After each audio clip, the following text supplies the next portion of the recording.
এটা থাকবে রাজনীতি নিরপেক্ষ। তারা রাষ্ট্রের স্থায়ী প্রতিষ্ঠান, যে সরকারি ক্ষমতা আসুক না কেন তারা আইন এবং সংবিধান অনুযায়ী সরকারের নীতি বাস্তবায়ন করবে। দার্শনিক ম্যাক্স ওয়েবারের মতে আধুনিক রাষ্ট্রের আমলাতন্ত্র হওয়া উচিত পেশাদার, নীতিভিত্তিক এবং রাজনৈতিকভাবে নিরপেক্ষ।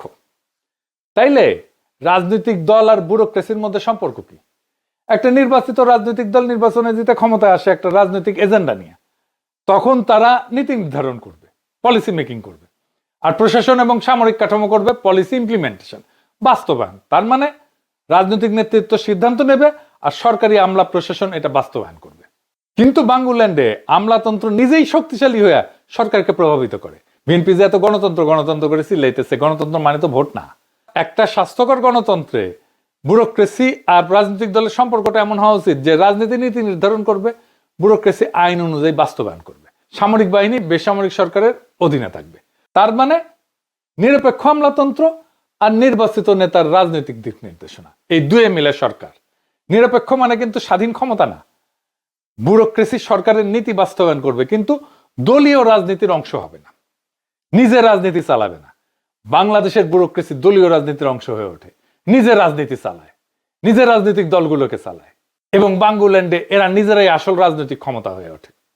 আমি আপনাদেরকে হাসিনাকে ক্ষমতা আনার বিষয়টা একটু দেখাই, কিভাবে হাসিনাকে সিভিল মিলিটারি ব্যুরোক্রেসি ক্ষমতায় আসছে।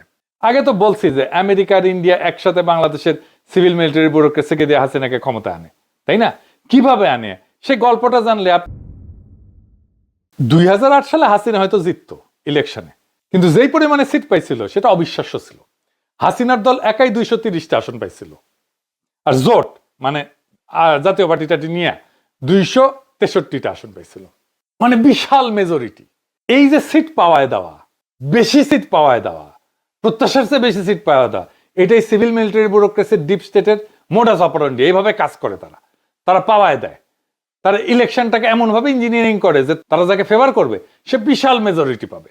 বিএনপি যে পার্সেন্টেজে কম ভোট পাইছিল 2008 সালে তা কিন্তু না, কিন্তু সিট পাইল না, কারণ একটা গ্র্যান্ড ডিজাইন হয়ে গেছিল। সিভিল মিলিটারি ব্যুরোক্রেসির সাথে ছিল নির্বাচন কমিশন, এই সাখাওয়াতই ছিল সেই নির্বাচন কমিশনার একজন। সে নির্বাচন কমিশন আসনগুলোর সীমানা পুনর্নির্ধারণ করলো, এমন ভাবে করলো যেখানে আসলে নতুন আসনগুলোতে বিএনপি কম সিট পায়। এটা কিভাবে হয়েছে এটা একটু বুঝাই বলি। ধরেন 2টা সিট, এই সিটে বিএনপির যেতে, ভালোভাবে যেতে, এই সিটেও যেতে, কিন্তু অত ভালোভাবে যেতে না, মার্জিন কম। এখন করলো কি, যে সিটে অত ভালোভাবে যেতে